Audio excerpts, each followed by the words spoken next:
Shalom Aleichem, everybody. I have an amazing discussion for you. What we try to do on my channel here is simply take very simple ideas and bring it down to a practical way to deal with them. Very simple. So, first things first, how do you deal with resentment? What's a resentment? How do you deal with it? What do we do with it? Very simple. Resentment is something that is an emotion that is stuck.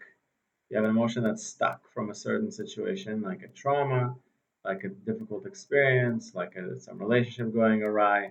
So you have that feeling. Then you start resenting that person, and that feeling stuck. You can't let it. You didn't let it go, so it becomes a resentment. Very simply, the more you think about it and mull it over in your mind, it gets worse and worse, right? It haunts you. It's challenging. You start feeling worse and worse and worse about this person. Correct? Often, if you go deal with it right away or talk with them, it's difficult to do without first figuring out what you're feeling and why you're feeling it. So, very simply, there's two steps I want to do to let it go. There's two steps, two basic steps. First step is that's if you're not ready to go talk to that person, or maybe it's not needed, or maybe it's someone you don't even know, or whatever. You have an experience, you have that emotion, it's inside, it's stuck. What do you do? So first thing you have to acknowledge it. You have to say, here's what happened. I feel this. This is my interpretation of the event. This is what happened. That's it. You say this is the first part, acknowledge it. Very simple. You have to tell somebody about it. You have to talk to somebody. Great, do it just in an anonymous way. Like, don't say what happened, or you could don't say that who the person was necessarily. Just say, here's what I'm feeling. This and this happened. This and this person, whatever. Acknowledge it. That's number one. Number two, very simple. Pray on it.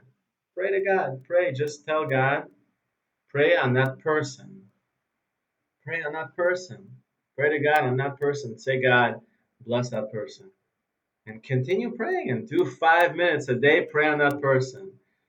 That's going to bring you healing inside. Healing inside. In your heart, it's going to heal because your emotion has to do with that person. And you praying to God for that person, it's not for that person to receive something or whatever. It's for you to heal inside in your heart. So try that 5 minutes every day. It's amazing. I've tried a little bit. It works miracles because in you and your heart, you start healing that. It's not about the other person at all, Oftentimes, it's not about them at all. Maybe they made a mistake. Maybe they were right. Okay, who cares? Your emotion's stuck in your heart, not in their heart. They don't even know you're resenting sometimes. So what you have to do is inside, you have to fix it for yourself, your own emotion. You're not even angry anymore what they did. You're just hurting from your own feelings, and maybe they're tied to your childhood trauma, tied to something else. Always tied. Everything's interconnected. The soul is connected. So maybe letting go of that one resentment will help you let go of something deeper, a deeper childhood trauma that you haven't been able to deal with. So just praying on that person 5 minutes a day, you're able to achieve miracles. Believe it. It's true. Try it. Let me know how it goes. Talk to you soon.